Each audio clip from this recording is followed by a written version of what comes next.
Welcome to the Sacred Yes podcast, where transformation meets laughter and spirituality loosens its robe. I'm Kat, your host, here with my wise and beautiful co-host, my mother, Cindy. Together, we dive in and explore all the facets of the messy and magical human experience, from spiritual awakenings, relationships, and body love, to cosmic perspectives, personal growth, and real-life chaos, with an added touch of mischief. Nothing's off the table here, and nothing's too sacred to laugh about. So let's take a deep breath and dive in.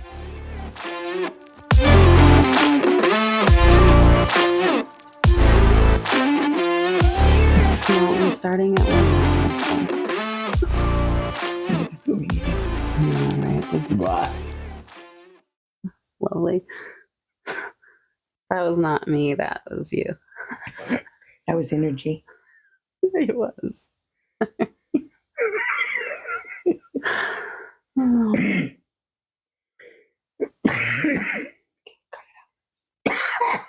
Okay. Did you? Okay. Welcome, everybody, and thank you for joining us for another episode of the Sacred Yes podcast. I'm Kat. I'm Cindy. And we are, of course, joined by our beautiful, fiery, furry mascot, Athena, who fortunately is sleeping right now. So we'll dive into this gently. We'll not say her name to provoke her. Yes. But yeah, we do want to just jump right in. Today's conversation is going to be about something that we touched on a little bit in our first episode, which was about developing spiritual ego. So what does that look like? How does something like that develop in your life? And what do you learn from a step like that or a stage like that on this type of journey? So do you want to start, or? I think, yeah, I do until I get to rambling and then you can jump in. I think, well, I know that when I look back at my years and my experiences and the way I lived my life, and not that I am going to say that anything that I did in my life was not something that I needed, because I most definitely did.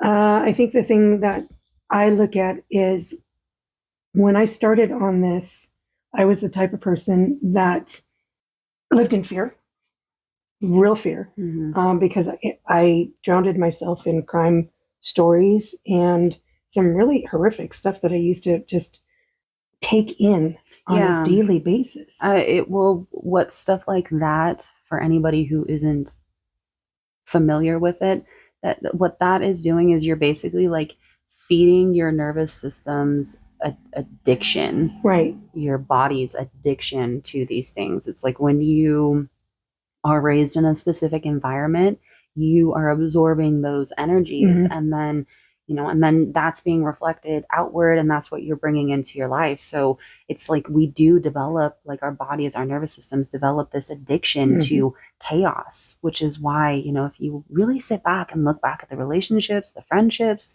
the jobs you were in, the situations you put yourself in, the things you consumed, it's all a reflection of that. So that makes perfect sense. So when I started on this journey, and I kind of followed after you with the way you started. And you started with Michelle, who we both absolutely adore.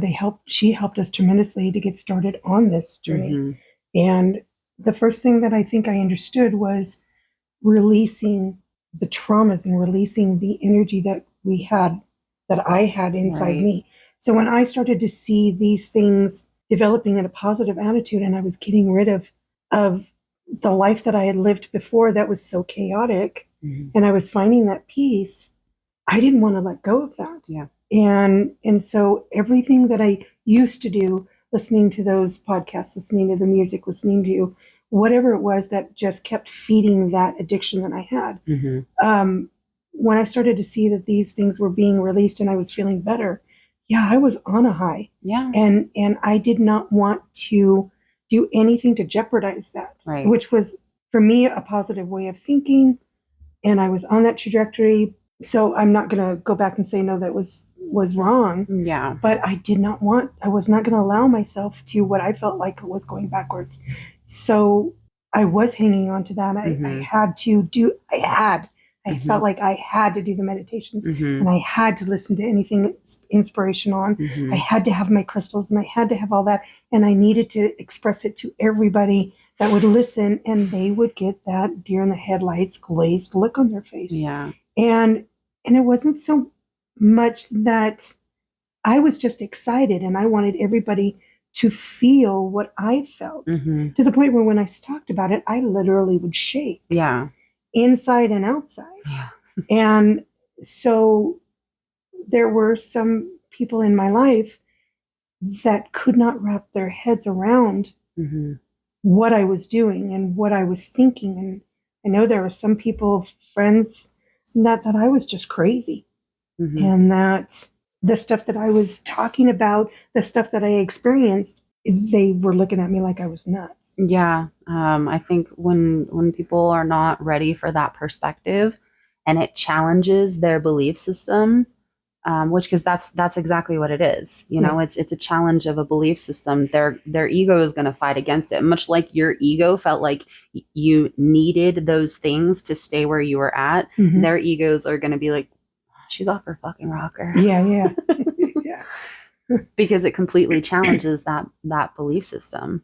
And I actually watched a video of that I told you that tattoo artist. Well, she's more than just a tattoo artist, but the woman that I follow on Instagram, and she says a lot of stuff that I talk about all the time. So it's like when I hear that, I'm like, yeah, I talk about that all the time. And she had mentioned this belief, this feeling like she doesn't feel like there's any definitive truth. And I'm like, yeah, exactly.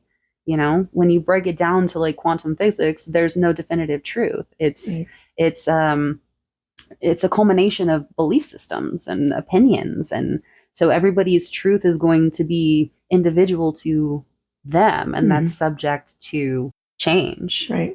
Yeah. I would love to be able to tell the people that looked at me and that were crazy, I'm really sorry for just absolutely word vomiting.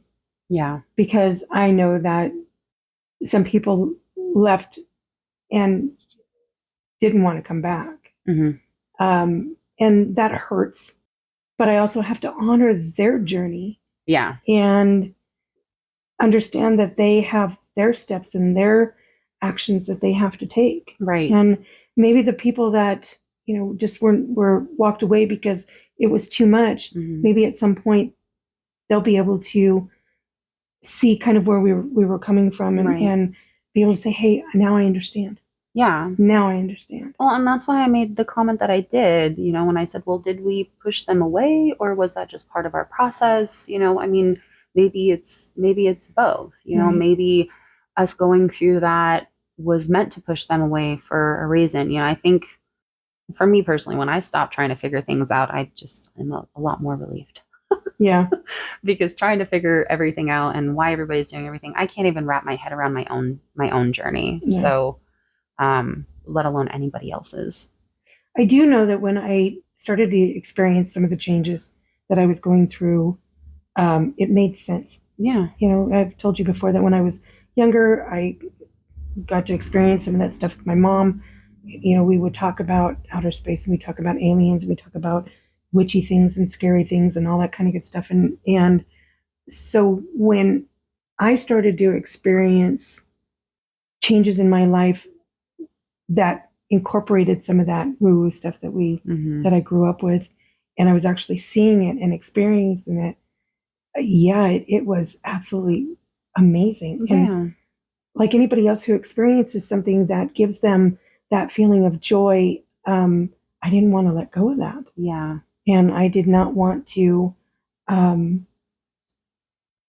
didn't want to go backwards. I didn't feel like I wanted to go backwards. It's exciting. Well, and I think that's the thing. We automatically think that we're just going to go backwards and instead of seeing the journey as like a spiral or like you mentioned, the steps, you know, walking up a staircase. Yeah, I think sometimes we don't always, when we make steps up, we don't necessarily take a direct step up. Yeah. It's kind of like a sideward sideways step. Yeah. And it's kind of like that. It's kind of like an interruption in your step. Mm-hmm. And my honest feeling is that it's not that you're not progressing. It's that there's a slight hesitation because there's this little hiccup Mm-hmm. that you keep carrying around, surrounded by, what you're wanting to take a step up with learning, whether it's forgiving yourself, whether it's, whatever the deal is. It just means that there's a little something you got to fix before you take that step up. It's kind of like you have a rope around your waist and a rock tied to it. Yeah. And you it's like you literally cannot take that next step forward without dropping the weight of that rock. Otherwise, you're just going to be, just sidestepping, like you said. So this one's a challenging one to kind of reflect on, because I think there's so many different avenues I can go down, because like I had mentioned, developed a really, really solid spiritual ego. I was really up on my high horse, and it took me until recently, like within the past few months, to really, really see the full picture of that.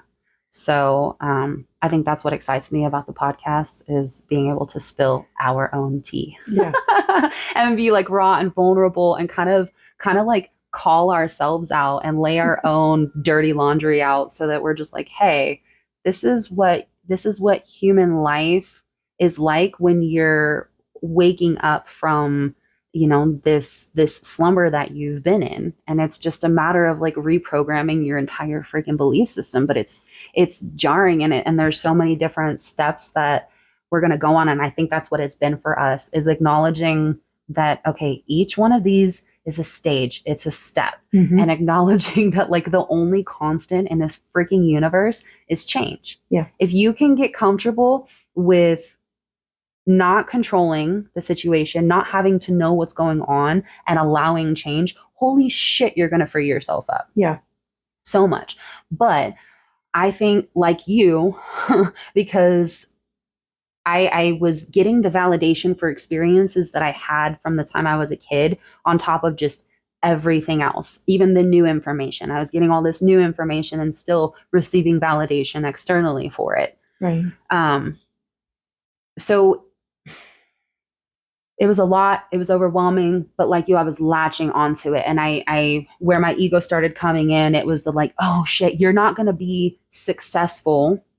You're not going to manifest what you need to. You're not going to basically get where you need to go, which I didn't even know where that was. I think my ego had this warped idea or concept. It's like, you're not going to get there if you don't do this, this, and this. And if you don't do it consistently. I'm not going to say that not doing those things would have messed us up, but I think doing those things, that period of time where we were so strong in our beliefs and what we were going to do, and we were not going to change, we needed that. We needed that to give us that foundation. And so at that point, you're riding that wave up, you're going up that hill to get to the top, and you're feeling that, and it's so exciting. But you know that at some point you got to come down a little bit. And I'm not going to say that we weren't in touch with reality. We were in touch with a different way of functioning. I think it was just less grounded. That's all I'll say. We weren't like out in la la land all the time. I feel like there are some other people that maybe indulge a little bit more in like plant medicines and stuff like that. So maybe they're a little bit more out in the cosmos than we were, but I still feel like that was something that it was like pertinent that we had that in our everyday life. And like you said, like it helped. Like we will always look back at our journey and see how every domino fell perfectly to get us where we're at. We acknowledge that, but I think the fun part is looking back and kind of dissecting the stage that we went through. Like, oh my God, what did that look like? Well, I kind of alienated some people, and I trust the process. I trust that the people who left were supposed to, the people who came in were supposed to. When I stopped trying to control and figure that out, I was a lot more peaceful. But I did have that one friend. She was such a powerful mirror for me. And she showed me something that I later discovered in my human design. Like when I was going through my gene keys, one of my biggest shadows is superficiality next to control. I'm like, yeah, go figure. But is the superficiality. And I mean, I don't know a whole lot about the gene keys just yet, but I know in summary, it's basically about not solely valuing the superficial, the physical, which that could be so many different things. But I think a lot of it was like directed towards superficial beauty and how I see other people and how, you know, surface level connection and all of that. So she was a really powerful mirror for that. But then once I started just like going up and up and up and up on my spiral, that was when I really first started to, not at the time, but I think now that I look back, that was when I started to really, really develop that spiritual ego, because I was advancing, in my opinion, I was advancing on my journey, and she was just kind of like stagnant in this one place. I think she was trying to implement the things that I was doing in my life, but like you mentioned, you know, you just word vomit on people and eventually they just gloss over and they just don't absorb it. Yeah. And then also being a projector, human design, not everybody is like open, ready, willing to receive my wisdom. So I have spent a lot of my life and a lot of my energy just fucking spewing my wisdom, and it just in one ear and out the other. Yeah. And so I'm sure that happened a lot for her. But at the same time, the way I kind of ended our friendship was, in my opinion, kind of harsh. Yeah, abrupt. It was abrupt. It was harsh. It was very, I'm on this like journey of enlightenment and you're just not there. Like that's how I felt it was presented. And I tried to say it in a way that could be comprehensible. And I just know it wasn't. And I just, because it wasn't coming from a solid place, like it didn't feel like it was coming from a place of love. It was very ego. It was very like, I am on this journey and I need to raise my vibration. And if you can't follow me, I'm not bringing you with me. Right. And while I think boundaries like that are super important, I think they were fucking boundaries on steroids. They were very ego driven. And the ego is that poor thing. You know, it's programmed to do what it's supposed to do and to keep us not necessarily, there's a lot of fear-based in your ego. It's trying to keep us safe. But it's trying to keep us safe. And so thank you for trying to keep us safe. Mm-hmm. However, there are times that we don't need to be safe. Mm-hmm. We don't need to live in that constant fear of living in fear. Yeah. You know? Of bracing for a fucking impact. But I think with myself, if I could go ahead and do it over again in that period of time, but knowing what I know now, I didn't know then. Yeah. So no, I wouldn't change it. Yes, there was probably an easier way to deal with the information that I was bringing in. Yeah. And not having it, because it was overstimulating at some points. Yeah. There are times that I got that glossed over look and trying to wrap my brain around it. But then it became comfortable after I got off of that ego-driven spiritual ego. Well, and now you can look at that and you can see how other people that are close to you that may have been affected by that. Yeah. Like just like you went through that where things were overwhelming, overstimulating. You just could only take in so much and it was really frustrating. Right. Now you can see, oh shit. Okay. Yeah. I can definitely see how where I was at might have triggered that reaction in other people. Exactly. And I think that's a huge reason why we wanted to talk about this in particular, is because we experienced something that deeply affected both of us, as it's somebody, you know, in our immediate family and directly close to us. But, you know, it's like he was experiencing such a difficult situation. And because we were in this state of like love and light, high vibe, don't focus on the negative because you're just going to perpetuate it. All we wanted to do was just continuously insert that positivity. And what we weren't fucking doing was like holding space for the chaos and the sadness and the fucking pain that he was feeling. Right. And while we're not going to sit here and be like, oh, I'm sorry for doing that, you know, because we're not. Like, I will never, unless I really, really, really fucking hurt somebody and it was like intentional or, you know, something like that, I'm not going to apologize for for growing and for changing, but I will acknowledge where I could have been better. Yeah. I will acknowledge where I spent a huge majority of my life, but especially like a lot of our last encounters with him, trying to just give him all the fucking tools to fix his life. Yeah. And that's my design. I naturally see into people and I'm like, oh my gosh, I see your highest potential. I see exactly what you need to like fix your life and get on the right path. But not everybody is ready for that. Right. And that is something that I have just recently learned and locked in. Is like sometimes people just want to be heard. Yeah. You know, and then if they're ready for that wisdom, and obviously I'm just speaking for myself and other projectors out there, but it's like then when they're ready for that wisdom, they're going to ask for it. Sure. You know, in whatever way they're going to. So I think that has probably been the biggest eye opener. Yeah. Because all you want to do is help. Yeah. And you're not helping if you're overwhelming somebody. Right. That's why I think, and I bring up Michelle again, and thank her Mm-hmm. for what she taught me. Mm-hmm. Because between the two of you, you've helped me tremendously. Yeah. On this journey, and none of it was shoved down my throat. And I think that was the thing is I think I kind of tried there at the start because you were the only person that I really had to talk about this. I mean, I had dad, but not as much. Yeah. Not as much as when I was, living up there. But, I had that with you where I was just like, yeah. but in all honesty, I mean, I took in what I could take in. Yeah. What I was supposed to. Right. And I think that's the thing is that we could talk for hours and hours and hours, and I would listen to what you were saying. Mm-hmm. And I know that I got to that point where I couldn't do anymore. My brain was like, no, you're not going to take in any more of this information. Yeah. And instead of just completely shutting down, I even do this now that if we start talking about something and it gets to the point where I need a mental break and I can feel it in my body. Yeah. Then I've just been like, okay, we're done now. Yeah. We need a mind melt. I need to take a time out so that my nervous system can reset. Mm-hmm. And so that's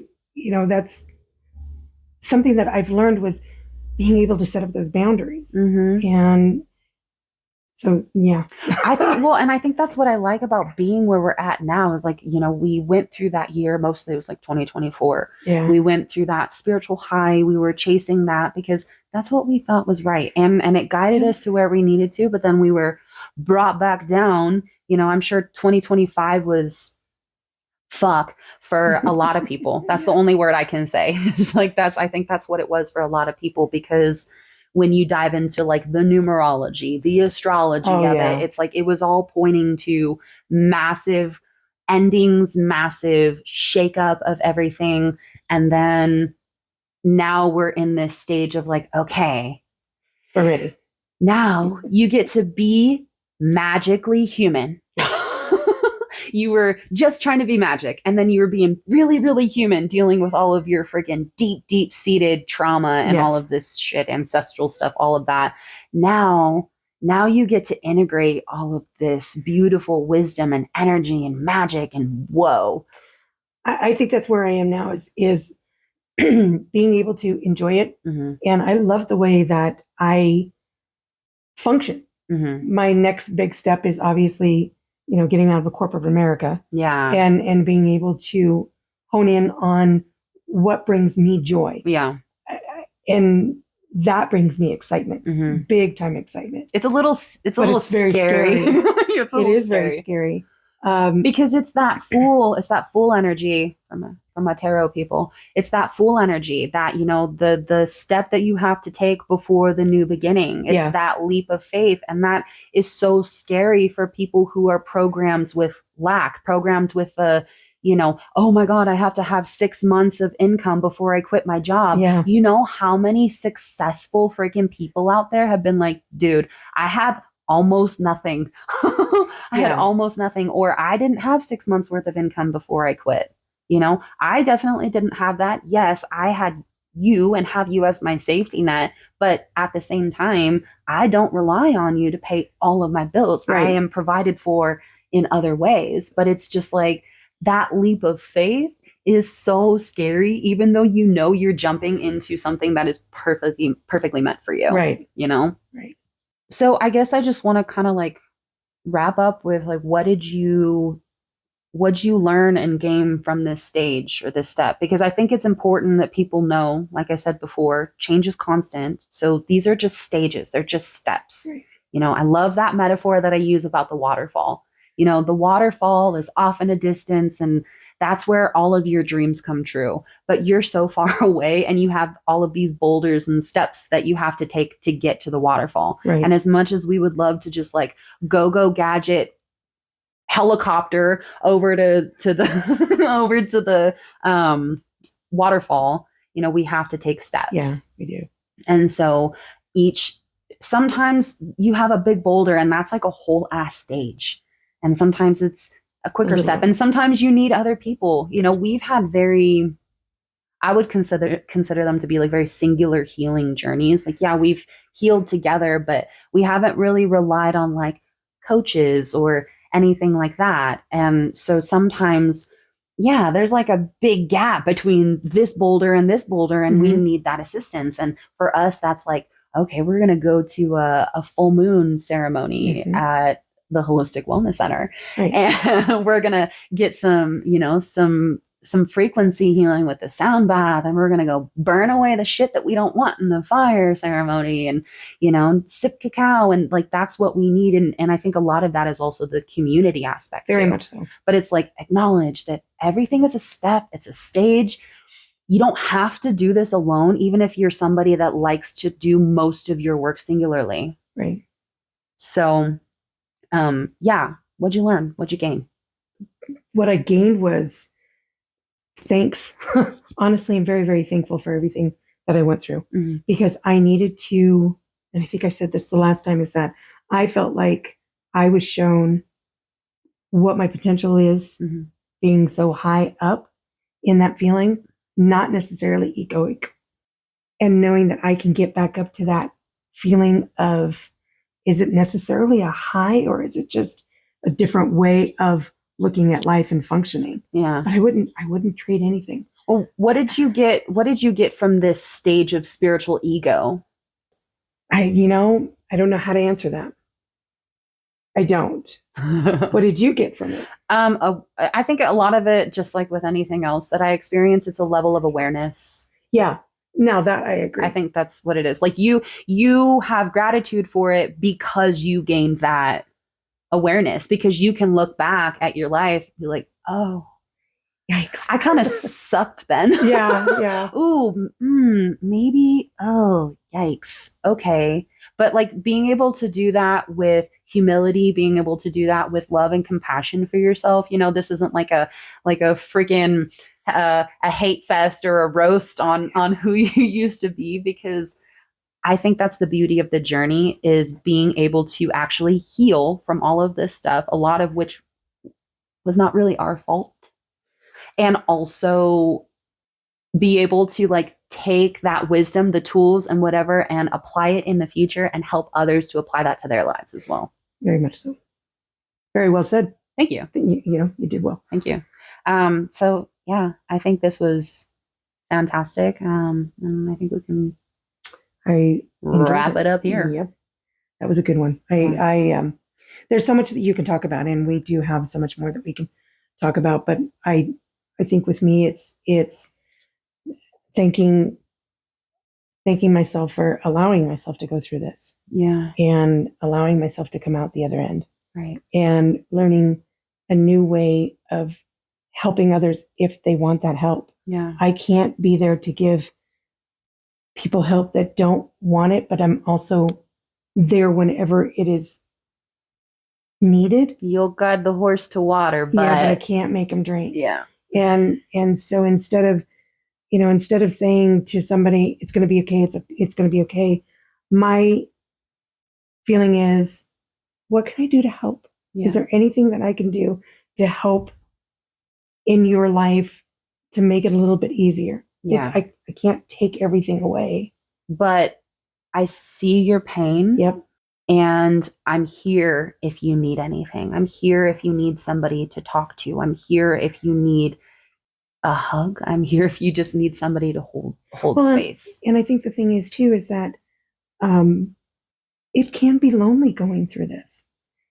Very, very lonely. We live together and we've Yeah. been processing this together, and we have both expressed the loneliness. There was a gal that I knew that, you know, she was going through this healing and in this journey, and some of her family, literally her family, said, "No, you're crazy. No, why are you doing this? Yeah. What you're talking about doesn't exist." Yeah.